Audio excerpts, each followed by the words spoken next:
All right. Let's go. Let's go. Let's go. Let's go. Let's go. What's good with everybody? What's going on? What's going on? What's going on? What's going on? Welcome to Simple Sports Hub, man, where we talk all things Washington Commanders football. This is the post game live of week 18. Uh, our Washington Commanders took on the Philadelphia Eagles. And hey, man, this is the last one for the season. This is the last hurrah. This is the last post game that you would get from Simba, for the 2025 NFL season. And hey, man, this season has been a true test of a lot of fans' commitment, a lot of ups and downs, a lot of small little glimpses of, dang, are we really the team that we thought we were? Or, hey, is what everybody was saying around the league, all these other fan bases, calling us a fluke. Like, this is really what the test is right now. You get what I'm saying? This is discussion that we're going to have, and we're going to round up week 18. In a nutshell, man, the whole season, the 2025 season. Yeah, I'm not about to go down a long laundry list of from week 1 to week 14, but we want to discuss a little bit of the Philadelphia Eagles game, but we ain't gonna go too much into it because I did do a post game on my TikTok live, and it was kind of crazy just seeing some of these Eagle fans step up and actually, come into my live and just actually like get upset. Oh, y'all lucky, man. Y'all ain't play nobody. Y'all played all backups, and it was just like a whole bunch of like them trying to deflect the real reason of why they lost or didn't win and things like that. So we're gonna start off with the victory. Josh Johnson, got the second start, which was only his 11th start in the NFL. After playing for damn near every team in the NFL, in his NFL career. And speaking of that, that's essentially what the Eagles was playing against backups. You know what I'm saying? Yes, we did have some starters in there, but let's not make it seem, let's not run with this narrative, Eagles fans, that y'all did not play against, like y'all played against all starters of our, roster for the 2025 season. Because if I really want to be technical and I want to be petty and I want to go tick for tack about this whole week 18 game, which didn't really mean much to me, even though we did win. It was good to see us compete. It was good to see, a little bit of the young guys going into 2026, potential guys that we may or may not see on this team going into 2026. And then there's another part of the discussion that needs to be had, because a lot of the fans are really, really, really upset about how we went about, winning this last game. Like, what do we have to prove winning this last game? Why wouldn't you want to have a top 5 pick going into the 2026 NFL draft this year? Like, it's like you want to win, but then you don't want to win. But then when you got a chance to win, you don't want to win. And then you get discredited for winning. And it didn't really mean nothing. It didn't hold any value. It didn't hold any weight. And I get it. I agree with some of these things that a lot of the fans have been saying. But the Eagles fans was really like had me scratching my head. It's just like, nigga, all right, we understand that we played against all of y'all backups. Oh, if we'd have played against, it would have probably been a better game. But also, two things can be true. You get what I'm saying? Like, hey, we playing against our starters, y'all playing against our starters. Yeah, and I know that the quick comeback to that, 55-23. Y'all seen what we did to y'all in the NFC Championship? As y'all did. But how long are we going to continue to dwell in the past? Like, y'all are in the playoffs, y'all the NFC East champs. The little bit of victory that we got out of even playing y'all backups with a lot of our backups, second, even third string, guys. Oh, y'all had Terry McLaurin in the game. I vividly seen Devontae Smith on the field for more than 5 to 6, maybe 10 snaps in that game. He played, a lot of the first half, didn't play a lot of the second half, but he was on the field. So that's a starter playing. If you go and look at the stat and it says starters played, guess what? Along with Terry McLaurin and Deebo Samuels, you're going to see Devontae Smith as a starter. He played. He played in the game. He started. So I don't get. I seen Jordan Davis start. I seen Jordan Davis out there. I seen a Dory Jackson. I mean, well, if that is Dory Jackson, whatever number 8, y'all second cornerback out there playing. Like, so let's not make it. Let's not. I see Nolan Smith out there getting some reps. So y'all had a few starters on there, but you know, a lot of our starters wasn't playing due to injuries. Our starting quarterback didn't play. You get what I'm saying? Our starting tight end didn't play due to injury. Was supposed to be our starting running back, got hurt week 3, but we're not going to play the injury game. Y'all lost, we won. Us as fans is not even weighing too much on that victory. It ain't like we about to sit here and talk trash. Because guess what? As a competitor, the competitor that I am, yes, I want to play y'all at y'all best. I don't mind getting beat 55-23 because, you know, y'all caused the turnovers that got y'all to 55 points. And y'all was playing phenomenal football. Yeah, we started behind, you know, you guys in the race of rebuilding this team. This is year 2, and we met y'all in the NFC Championship. I don't give a fuck what you say. It ain't no moral victories, no. But I like what I seen from my team year 1. I like what I seen from year 1. I just do.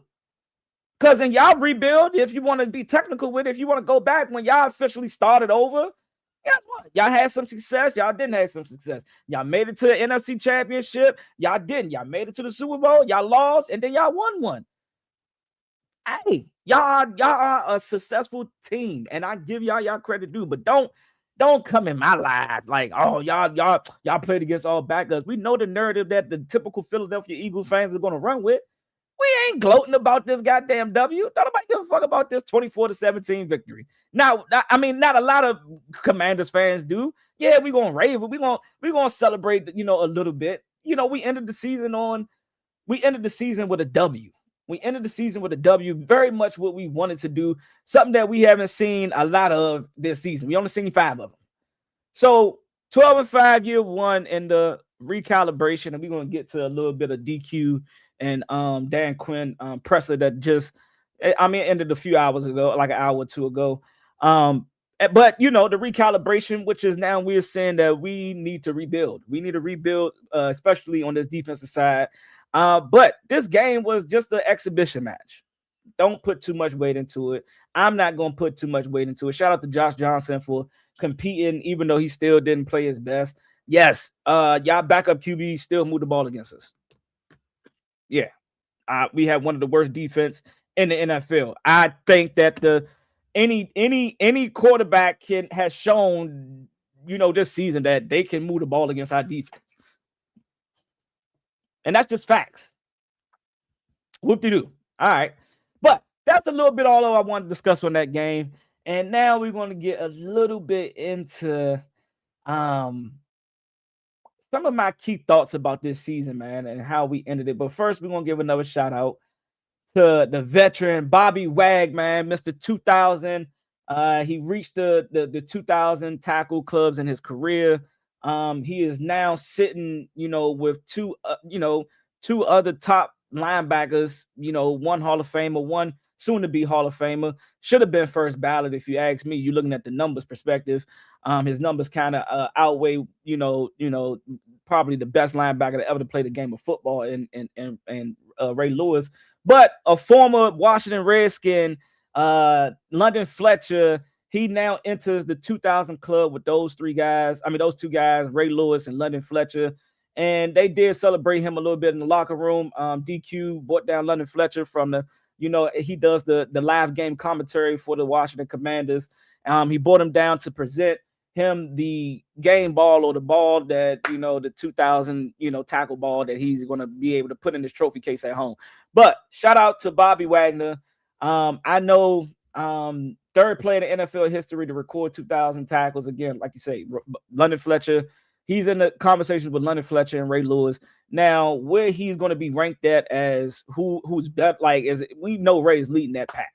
Now, is he number 2 or number 3? That's a debate for another day. But hey, we got more other pressing things to discuss when it comes to our Washington Commanders, who ended, the game with a victory. And this is and to start in 2026, man, that was cool. Battling for one another like.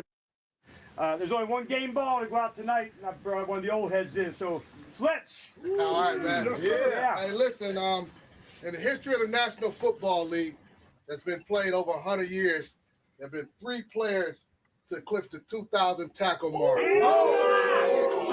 only 3 players. So Ray Lewis, myself, and today, Bobby Wagner. Yeah, B-Wag. Shout out to the vet. Shout out to the vet.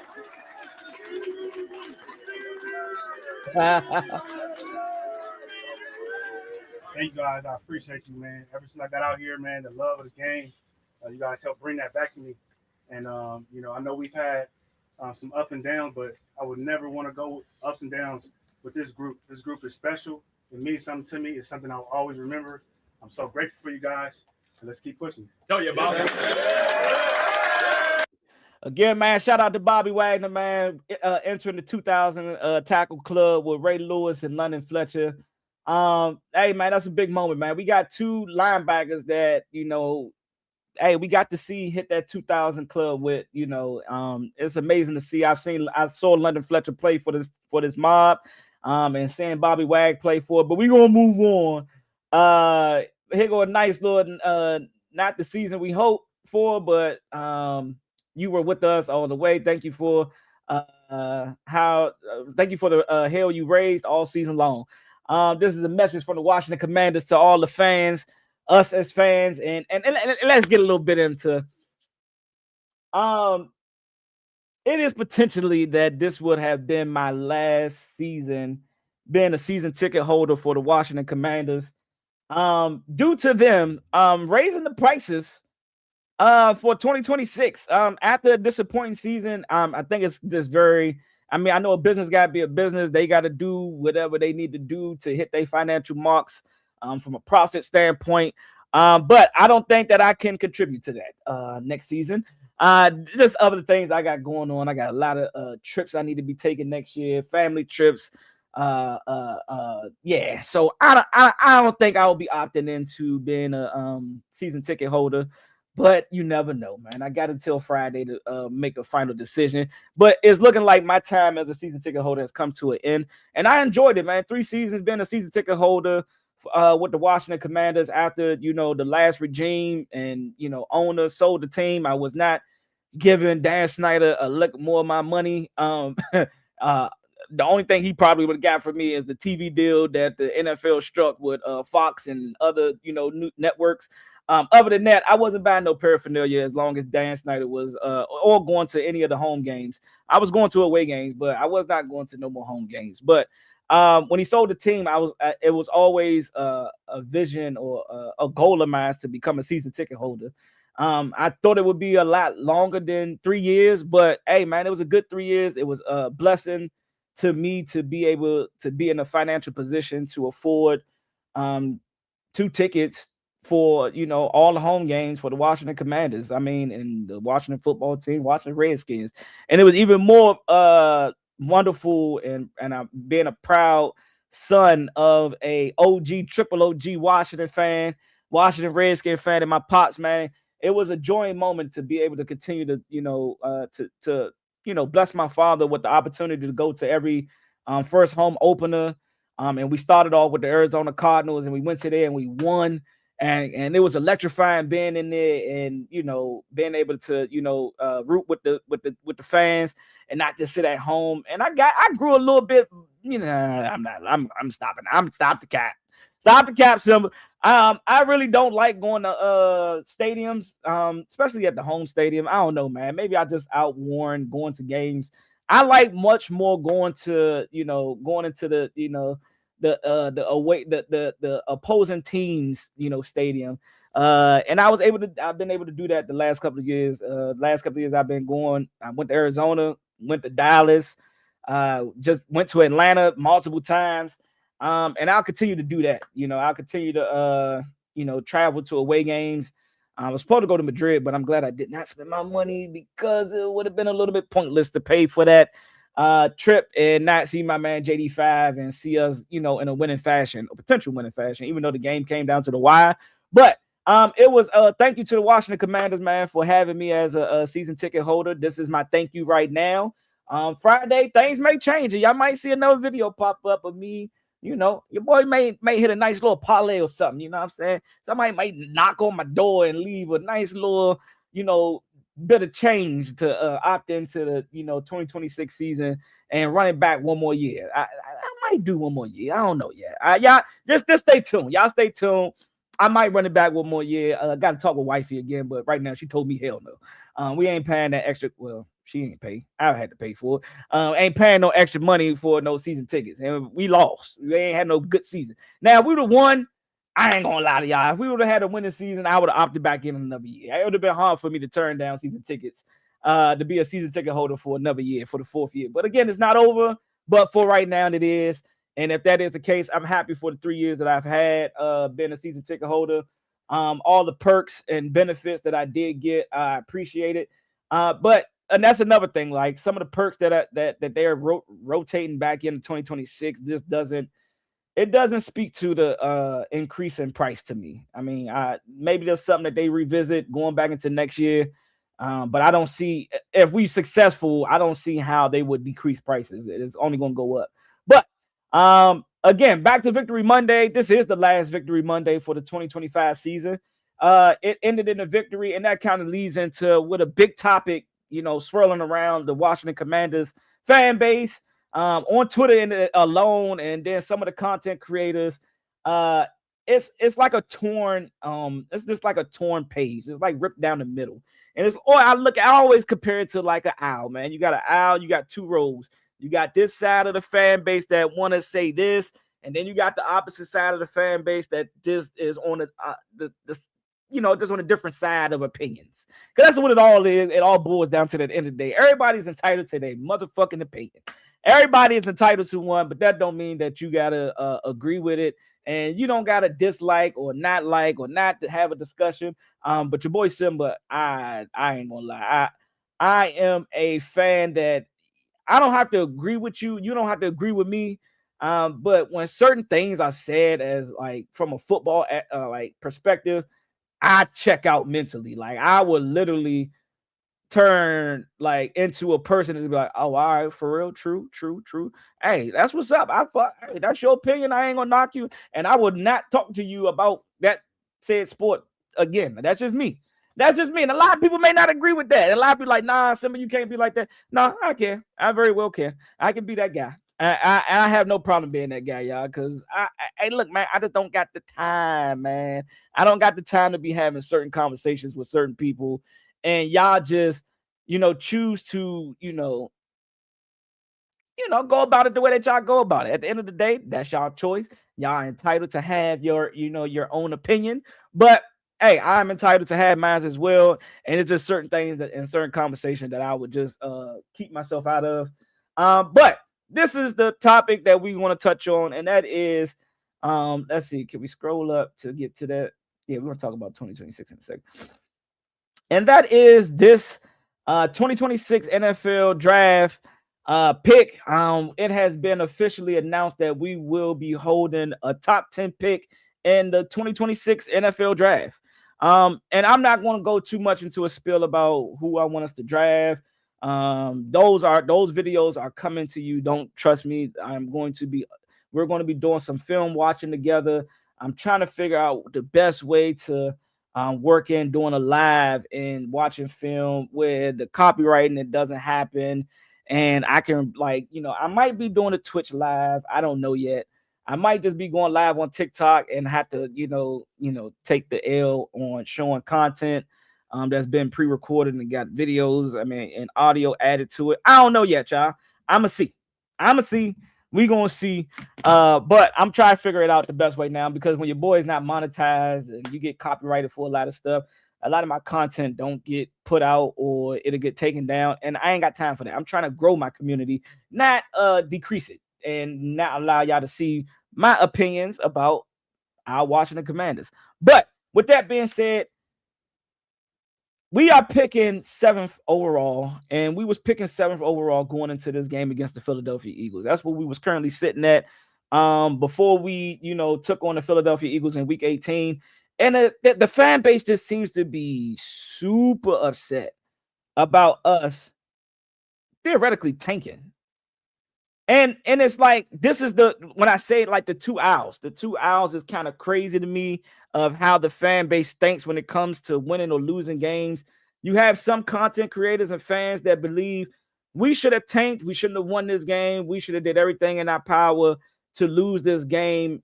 And it kind of goes into the whole narrative of the whole NFL betting and, just betting on, sport game, live sport events, and the mindset of tanking. And it's a way that you tank, and it's a way that you can tank without you. Nah, Slim, because guess what? And again, you are entitled to your own opinion. And the players got their own say as well, right? The players and the coaches, the guys that's playing for a job, that plays for the Washington Commanders, coaches, scouts, all of that, like training staff. Everybody is pretty much interviewing for a position or a job with the Washington Commanders in 2026. You got people calling for DQ job. We can get rid of DQ. We can get rid of AP. We can get rid of the offense and defensive coordinator, because y'all know how this fan base is. This fan base, in all the years that I've been a fan, is that when we winning, everybody's job is safe. When we losing, and you can just come off a winning season just like we did in 2024, but when you lose, the fan base takes a plummet and everybody's jobs is up for question. You've even seen some fucking crazy ass takes about, we need to get rid of JD5. We need to trade JD5 and go get, Dante Moore, or go and get Mendoza, or go get another quarterback for our team. Like, we ain't got a franchise quarterback and Jaden Daniels. Yes, I know he got hurt. Yes, I know a lot of people not excited about the injuries, the multiple injuries he took. And you can criticize him for that. And for that, yes, he does need to get better as he goes into his third year in the NFL, being our quarterback. I don't see Jaden Daniels leaving this mob by any means necessary. I don't see him going anywhere. But that's a topic of discussion that I'll let other fans in this fan base have, and maybe fans outside of the organization had those type of conversations. I just won't. I'm not entertaining JD5 not being a Washington Commander next year. I'm not. I just won't do it. So that was the only time you hear me speak about it. But other than that, you would hear me say, hey, JD5, I hope that you are healing up as you're getting ready for 2026. I hope you are calling some of these receivers, potentially, whoever we get in free agency, whoever we get in the draft, before everybody got report back to Ashburn. I hope you get these guys out to Cali, fly them all out. Y'all work, and if Cliff Kingsbury is still here and the offense remains the same, hey, I hope you guys put in some extra work. So when we hit mini camp and we hit the training camps and all that, like, we hit the ground running. There's no needing to catch up. There's no needing to get on the same page. We hitting the ground running. We hitting the ground running, and we hitting on all cylinders. That's my hopes for you. And, as you progress as a QB, becoming more pocket present, even when you get outside the pocket, I hope that you can work on, sticking as a thrower first, rather than, abandoning the throw and becoming a runner and putting yourself in more harm's way. I'm not saying to change your game. I'm just telling that you can elevate your game to a whole nother level by becoming a consistent passer outside the pocket and not just becoming a runner. That's just my thoughts and hopes for you as you go through the offseason. That's just me. But anywho, now back to the pick. A lot of people wanted us to tank. A lot of people wanted us to lose the game against these backups, against the Philadelphia Eagles. The game meant nothing. When are we winning? There's no moral victories. Half the players is not going to even, maybe more than half of the 10 to 35 free agents is not even going to be on this team next year. We might see a whole brand new defense. We don't know. So why win the game? Why fight for a chance to, mess up a top 5 pick and now end up with number 7? And this is my thoughts on us winning the game. I'm not mad at us winning. Yes, it would have been nice to have a top 5 pick. But how can I be a competitor in my own regard and my own, thought process? I'm a winner. I don't believe in tanking. I don't believe in tanking to get a top pick. I don't care for none of that. That ain't me. I want to win. I want to win by any means. I don't care if we was 1-17. I mean, I won in whatever. If we had to go into week 18 and I wanted to win, because if I try to look at things from the perspective of, if I wore the Burgundy Gold, if I suited up, if I played for the Washington Commanders and I stepped on that field on Sunday, would I would I be half-assing one that could put you in harm's way of getting hurt and further fucking up your NFL career because you're not going out there playing, like a true dog that you should be playing like, and you tiptoeing around and that second unit for the Philadelphia Eagles, guess what? They playing for potential jobs next year. They playing for roster spots. So regardless of you telling me, oh yeah, why we didn't need to play our starters, we didn't have to win that game. All right, that's cool. Yes, it didn't mean anything. Yes, you don't roll into 2026 saying, oh yeah, we beat the Philadelphia Eagles in week 18 when it didn't matter. Nah, you're not doing that. But some of these guys are playing for potential contracts next year. Some of these guys try to make a name for themselves and why they should be brought back to Washington.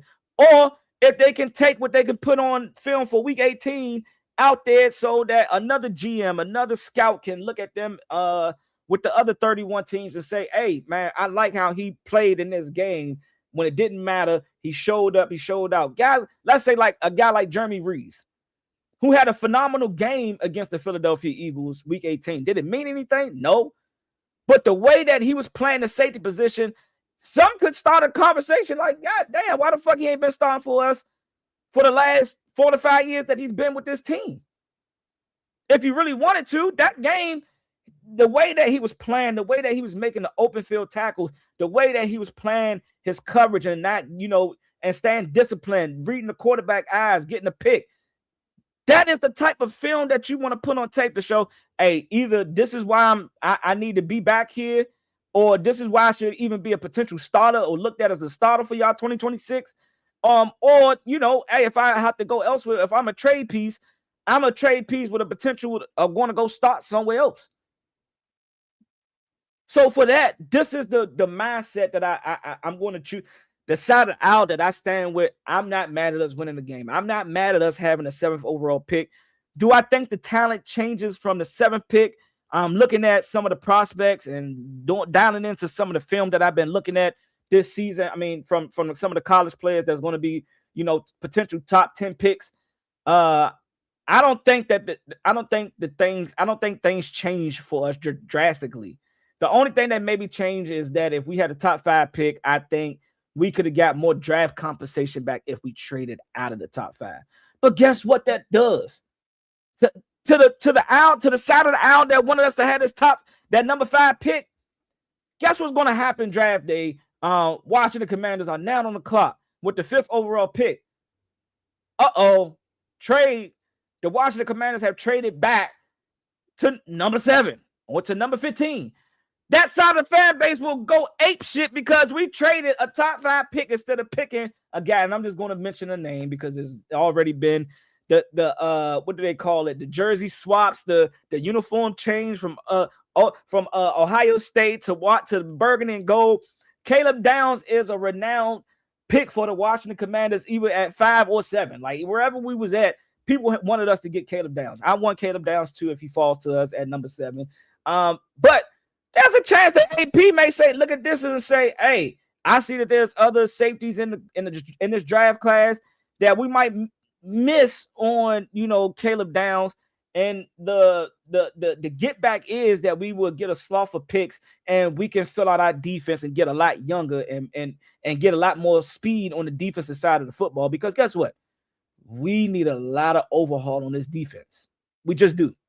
And again, we're going to go over, potential free agents. We're going to do lives. We're going to do videos for that. The content is coming. The off-season content is going to be here. Don't you worry. I'm going to be dropping off-season content. I'm just trying to put pieces together on how I'm going to piece this off-season content. But overall, we're going to need a lot of overhaul on this defense, y'all. Does Marshawn Lattimore start for the Washington Commanders, even if he's ready to play next season? Or do we cut him, save $18 million on the cap space? These are all, reports that we might potentially save $18 million.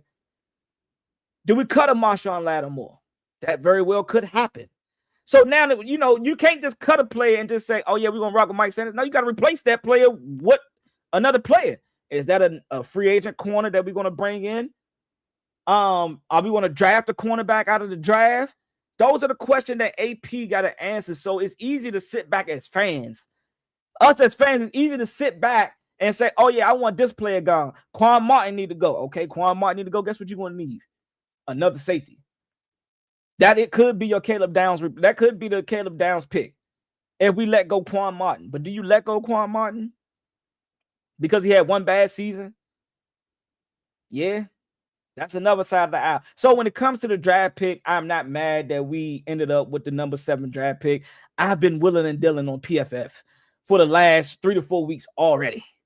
I've been willing and dealing on, draft pick on PFF with the draft simulator, and I would like to give my motherfucking self a pat on my goddamn back because of the willing and dealing I've been doing with the number 7 pick.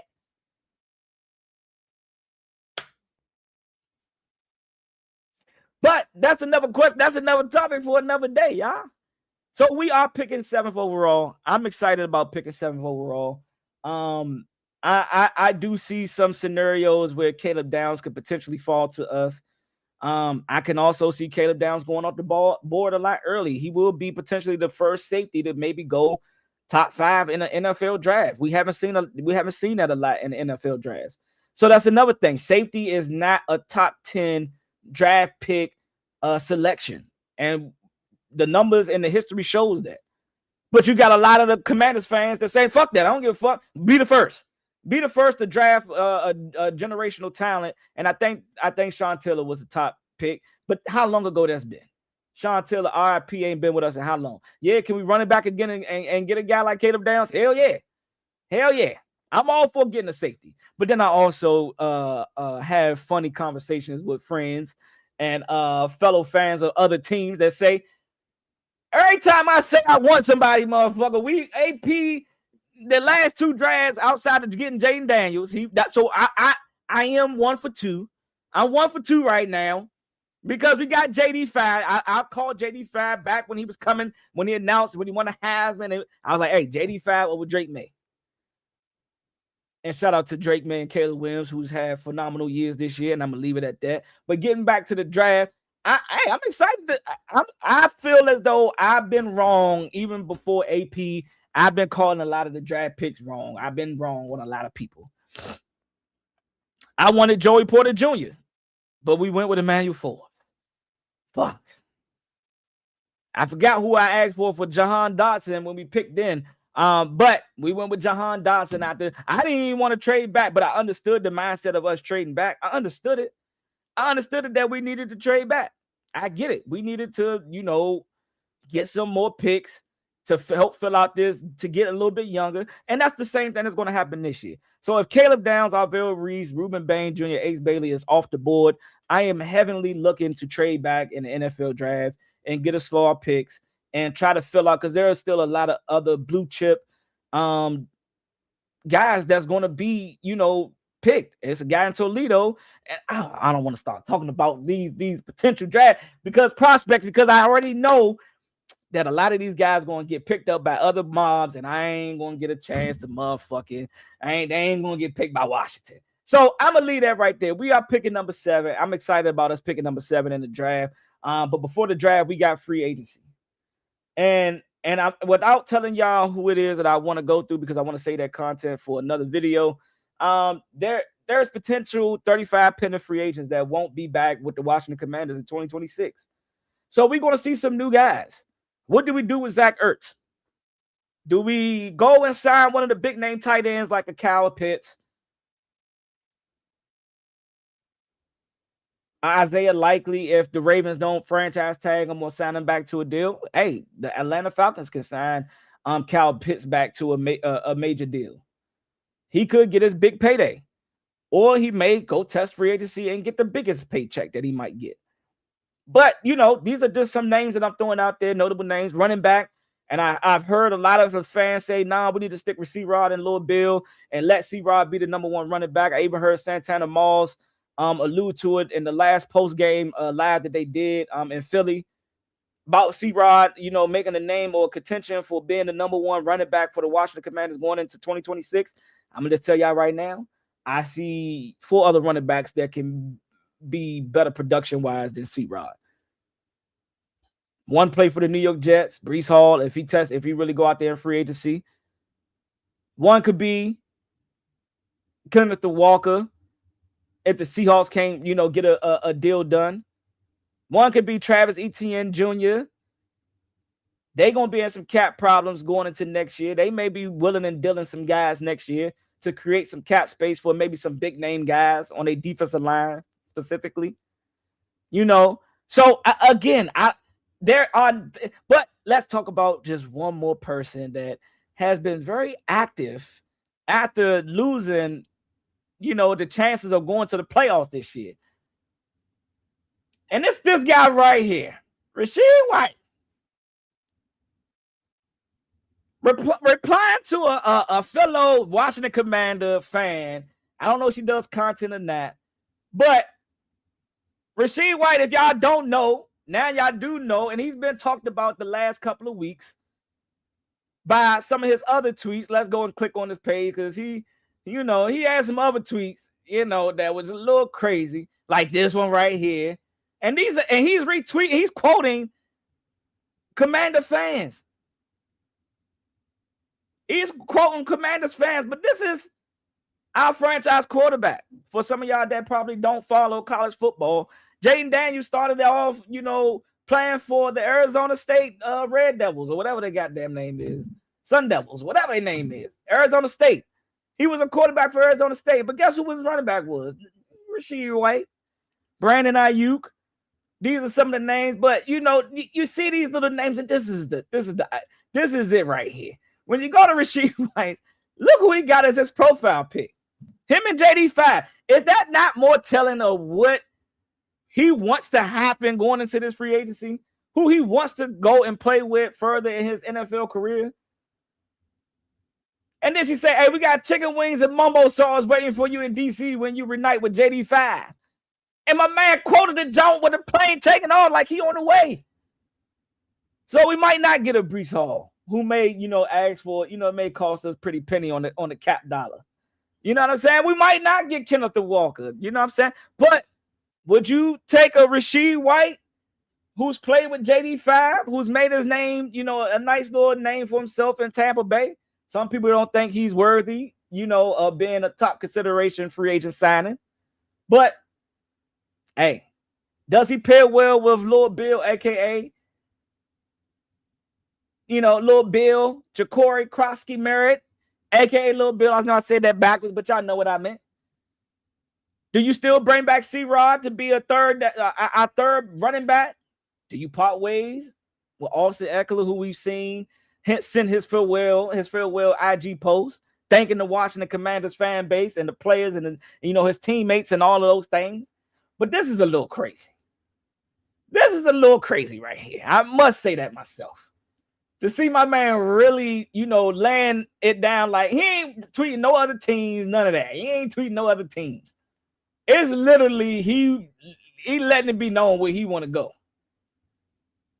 Brandon Ayuk, former, teammate of, and when he was trying to get his contract from the San Francisco 49ers, taking Jaden Daniels, who was going into the draft, on the Pivot podcast, he's sitting on the couch, hey, I ain't gonna pay me San Francisco. I got some guys that I really want to go bump with, and one of them sitting on the couch over there.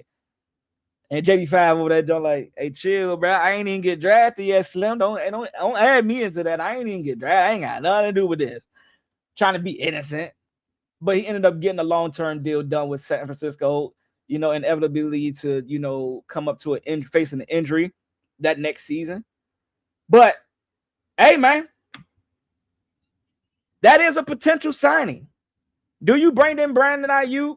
We don't know what he's going to give us, after missing a whole year of football. But sometimes sitting down a whole year can do the body well. You know what I'm saying? He can fully get back from his torn ACL injury. Do you get him on a 1 year prove it deal? Hey, come in here 1 year, prove it, and then we can work out a max contract. Maybe.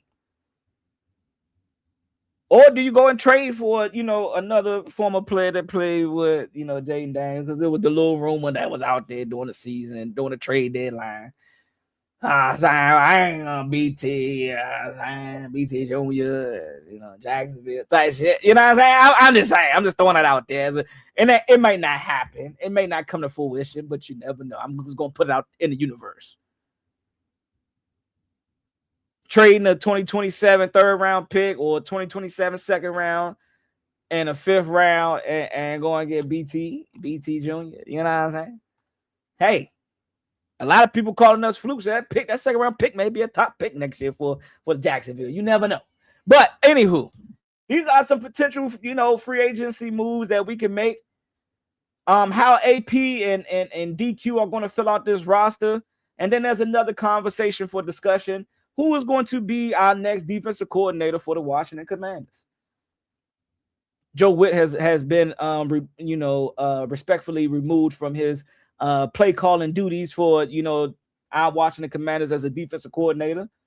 I know a lot of people are saying, why haven't he been fired yet? If they demoted him and didn't fire him, do y'all really see him going, or do y'all really see him sticking around with just a lesser role? And I understand the fan base. Nah, get rid of him. You need to get rid. But that's the typical Washington Commanders fan base. Did he do a good job being a defensive coordinator for us? No. Did he have any prior experience? I thought he did. I thought he was a defensive coordinator for the Green Bay Packers, but I think he was just a DB coach. But anywho, potential names. Raheem Moore's got fired earlier today. Could that be, a look? But you go look at his defensive rankings.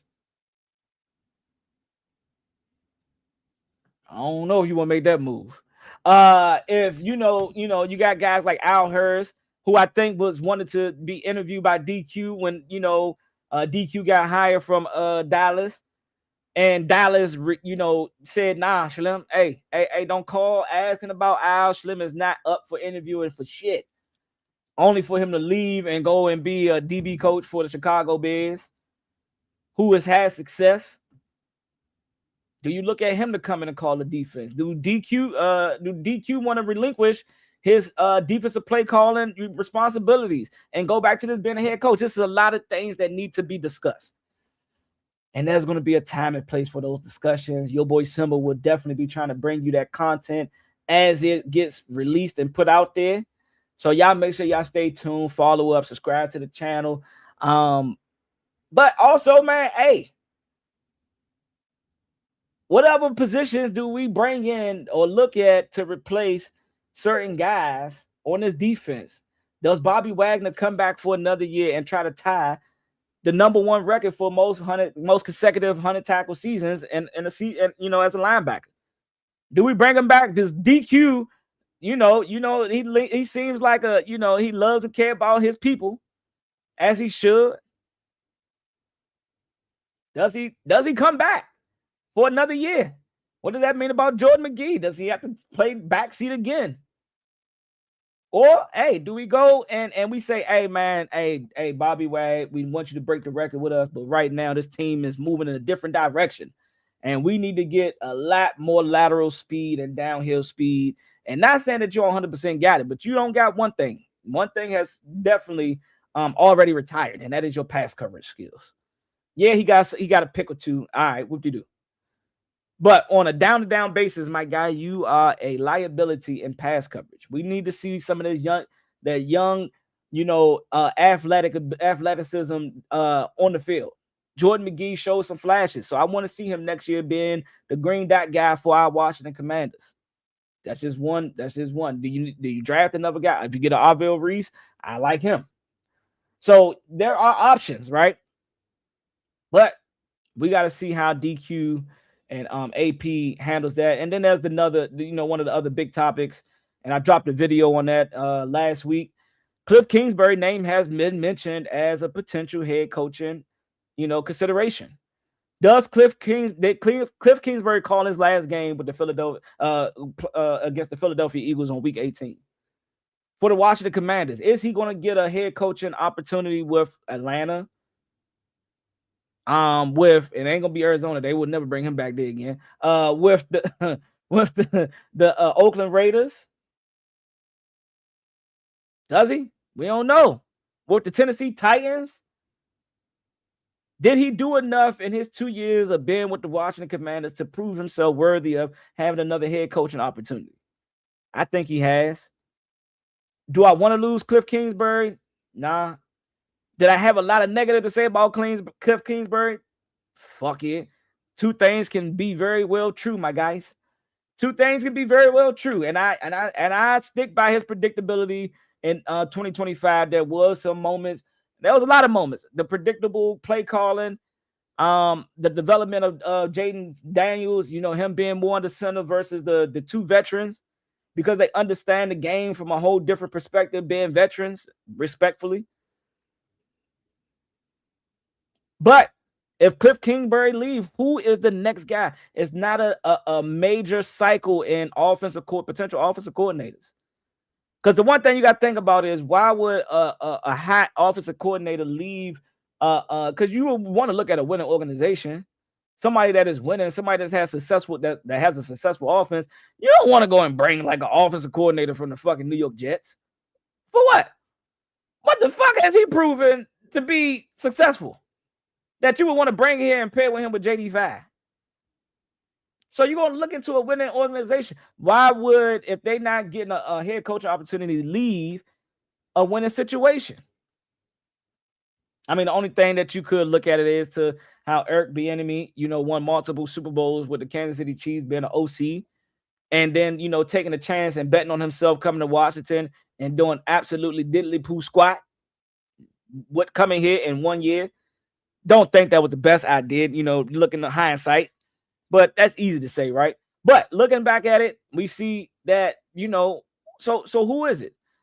There are potential rumors that Anthony Lynn may be leaving us and going to college and being a running back coach or offensive coordinator, Penn State, I think, or somewhere else.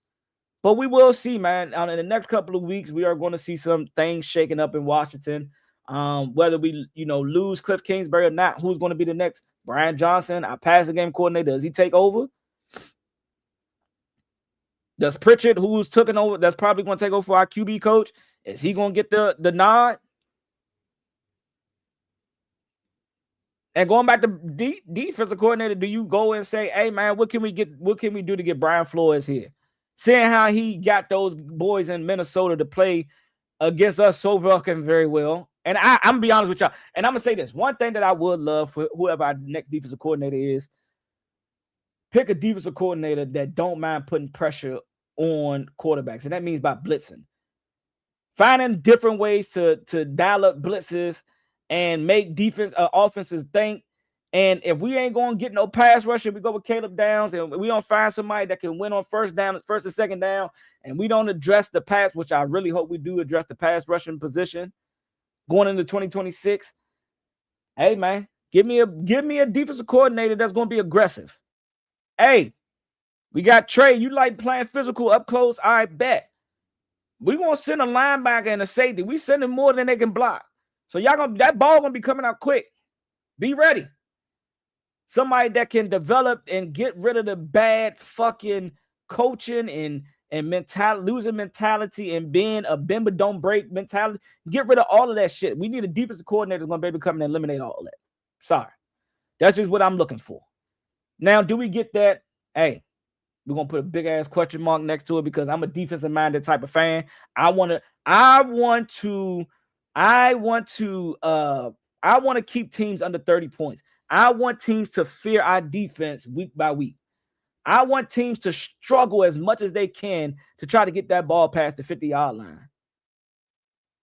That's what I want to see. If I want to see my team get beat, get 30 points, I much rather get 30 points putting up on us being aggressive, not being a bend but don't break, letting the motherfuckers move the ball from the 20-yard line to 35-yard line all the way down for us to get scored on. I don't want that. I want us to inflict as much pain and physicality as possible and stop these motherfuckers before they even cross the 50. I want them punting the ball from their side of the field. That's just what I want, y'all. And I'm a fan, and I'm entitled to my opinion. Don't forget that. But I would say a job well done for 2025, but it wasn't. This was not to go 12-5 and then go 5-12. Whew, talk about turning the motherfucking glass over and watching that. Nobody could have envisioned us going 5-12 after the success we had.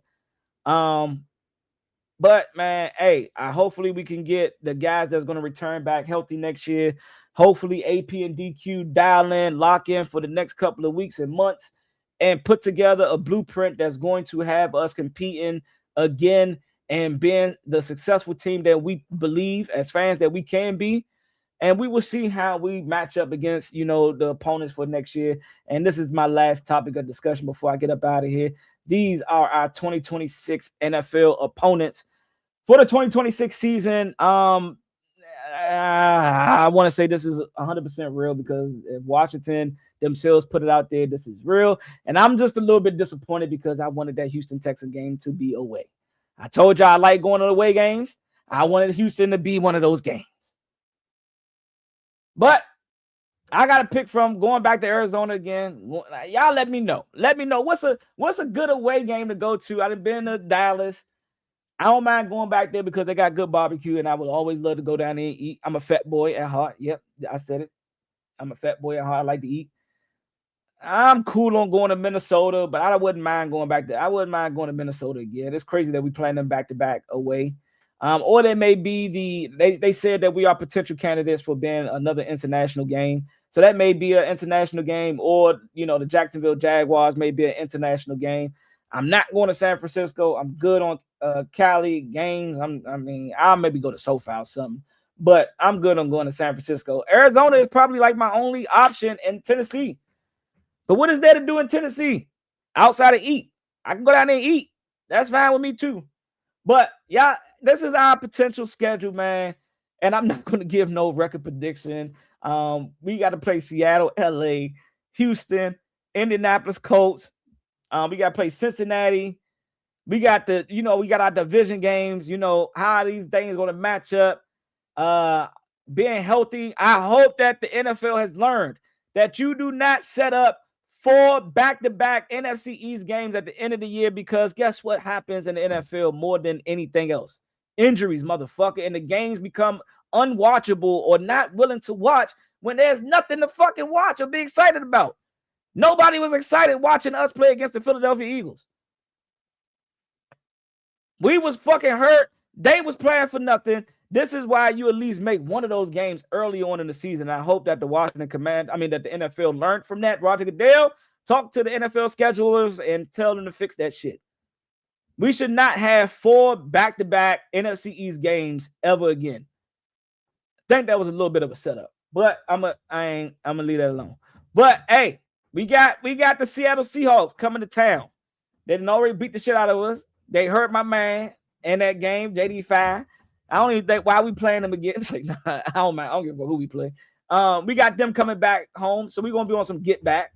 We got the LA Rams, gonna be an exciting game. We got the Houston Texans, Indianapolis. We got Atlanta coming back. We got Atlanta coming up on this side. This is looking like a back and forth game every year.